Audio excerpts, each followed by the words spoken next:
کبھی نہیں ایسے ہوا کہ وکلا کے ساتھ یہ سلوک کیا جائے جو پی ٹی آئی کے وکلا کے ساتھ اس وقت کیا جا رہا ہے. مجھے بہت افسوس ہوتا ہے ان کو دیکھ کے جو خواتین کے ساتھ کیا جا رہا ہے, گھروں سے اٹھایا گیا خواتین وکلا کو, میل وکلا کو, یہ ایسا کبھی بھی نہیں ہوا. پاکستان میں صحیح جمہوریت آئے گی اور جو غدار ہیں ان کے ساتھ وہ سلوک ہوگا جو پاکستان کے آئین کا تقاضا ہے. انفارچونیٹلی بات یہ ہے کہ جب تک آزاد منش جج نہیں ہوں گے یہ مسئلہ حل نہیں ہو سکتا. صحیح ہے. آئین کے جو بنیادی حقوق آئین کے اندر درج ہے وہ بھی بڑے آسان ہیں, سب کو سمجھ آتی ہے, صرف ان کو سمجھ نہیں آتی جو کمپرومائز ہے. ٹھیک ہے. اچھا, جیسے 2007 میں وکلا تحریک چلی, بڑی کامیاب وکلا تحریک رہی, لیکن آج بار بار بات کی جاتی ہے وکلا تحریک کی. آپ کی بھی بہت سی تقاریر ایسی ہیں کہ جن کے اندر سارا کٹ ہوا ہوتا ہے, سارے وکلا وہاں پر موجود ہوتے ہیں اور کہا جاتا ہے کہ وکلا تحریک اب شروع کی جائے گی اور ہم سڑکوں پہ نکلیں گے, لیکن نہیں نکل پاتے. کیا وجہ ہے؟ کیونکہ آپس میں کوئی ڈویژن ہو چکی ہوئی ہے, صرف تقریروں کی طرف اور اسی طرف رجحان ہے, انقلاب کی باتیں کی جاتی ہیں لیکن وکلا اس طریقے سڑکوں پہ نہیں نکل رہے. کیا وجہ ہے اس کی؟ دیکھیں, دو باتیں ہیں. پہلی بات تو یہ کہ وکلا تحریک تھی اس وقت لیڈرشپ ساری باہر تھی, پولیٹیکل لیڈرشپ, اور لائرز نے لیڈنگ رول کردار ادا کیا تھا,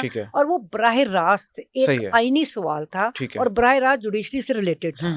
تو ہم لوگ نکلے اور ہمیں پولیٹیکل پارٹیز نے بھی سبسیکوئنٹلی سپورٹ کیا, بلکہ میاں نواز شریف صاحب بھی آئے, ان کو بھی نظر آیا کہ جب ہماری کامیاب ہو رہی تھی ساری پولیٹیکل پارٹی, اور اچھا رول تھا, میں سب کو کہتی ہوں کہ اچھا کیا انہوں نے, آئے اور رول آف لا کے لیے کھڑے ہوئے. اب ان کا رول بہت زیادہ بنتا تھا. اب ہم مجھے توقع نہیں کرتے تھے کہ آج جب ان کو 70 سال بعد نظر آ رہا ہے, 75 سال بعد کے پاکستان کی کیا ہسٹری تھی, تو ان کا رول اور ہونا چاہیے تھا. Anyway, living it aside, اب میں بات کر رہی تھی کہ آپ نے کہا کہ کیا اس وقت دیکھیں وکلا تحریک کے بعد ہوا کیا. اس کے بعد بار کی پالیٹکس کے اندر اسٹیبلشمنٹ نے یہ دیکھ لیا کہ پاکستان میں اگر کوئی پاور ان کو چیلنج کر سکتی ہے تو وہ وکلا ہیں.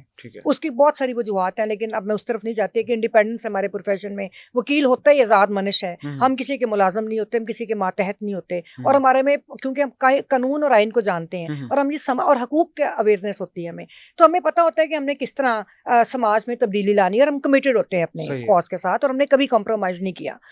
پاکستان کی ہسٹری اٹھا کے دیکھ لیں تو اسٹیبلشمنٹ کو سمجھ آ گئی. انہوں نے ہمارے ہی, آپ کو جیسے میں نے ذکر کیا کہ وہی غدار تھے, آج بھی وہی غدار آپ کو نظر آ رہے ہیں. اگر ان کے پیچھے اسٹیٹ پاور ہٹا دیں تو ان کی تو کوئی اوقات ہی نہیں, ان کو تو کوئی پوچھے گا بھی نہیں جو بار کے غدار ہیں. تو آج بھی وہی لوگ آپ کو نظر آئے اور انہوں نے سارے آئین کا حلیہ بگاڑ دیا, اور یہ آئین کے غدار ہیں, اب تو بار کے بھی غدار نہیں ہیں. اچھا, اب میں دوسری بات یہ کہ پھر بار کے الیکشنز میں پیسے کا بڑا استعمال ہونا شروع ہو گیا, اور اسٹیبلشمنٹ نے بہت زیادہ انویسٹمنٹ کی.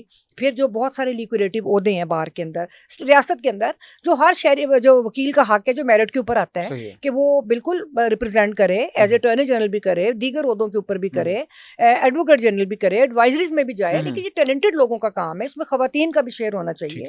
تو بجائے اس کے اب یہ ایسے بانٹے گئے اپنوں میں, اور اس وجہ سے بھی کمزوریاں پیدا ہو چکی ہیں. obviously پورا نظام جب دیکھیں, وکلا کوئی اس سسٹم سے باہر نہیں ہے, ہم بھی پاکستان کے شہری ہیں, ہمارے اندر بھی اچھے برے لوگ موجود ہیں, تو ان کے لیے آسان ہو گیا اسٹیبلشمنٹ کے لیے. اور پھر اب آپ کے سامنے جبر کتنا زیادہ ہے. کبھی نہیں ایسے ہوا کہ وکلا کے ساتھ یہ سلوک کیا جائے جو پی ٹی آئی کے وکلا کے ساتھ اس وقت کیا جا رہا ہے. مجھے بہت افسوس ہوتا ہے ان کو دیکھ کے جو خواتین کے ساتھ کیا جا رہا ہے, گھروں سے اٹھایا گیا خواتین وکلا کو, میل وکلا کو, یہ ایسا کبھی بھی نہیں ہوا. میں نے گجرانوالہ گئی, مجھے اتنا دکھ ہوا اپنے بھائیوں کی سٹوری سن کے کہ انہوں نے جس طرح بتایا, جس طرح ان کے گھروں کو توڑا, جب اریسٹ کرنے کے بعد ان سے جو غیر انسانی سلوک ہوا.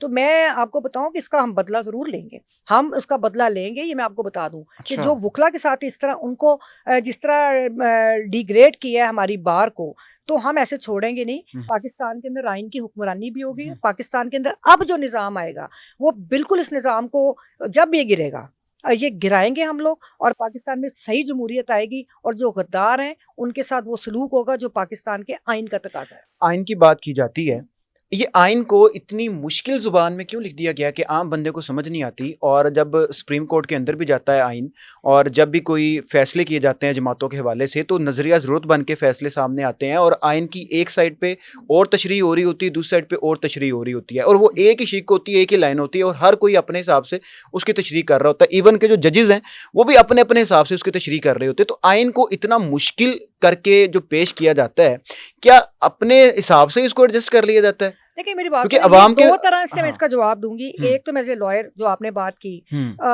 کئی دفعہ میں, کیونکہ میری کانسٹیٹیوشنل پریکٹس ہے اور میں کئی دفعہ پروپوزیشنز کو دیکھتی ہوں, میں سمجھتی ہوں کہ تو بڑی جلدی ریزالو ہو سکتی ہیں, جس کے اوپر ہمارے عدالتیں بہت زیادہ ٹائم لگاتی ہیں انٹرپریٹیشن کے اندر بھی, اور ابھی بہت سارا کام ہونے والا ہے. اور انفارچونیٹلی بات یہ ہے کہ جب تک آزاد منش جج نہیں ہوں گے یہ مسئلہ حل نہیں ہو سکتا. صحیح ہے.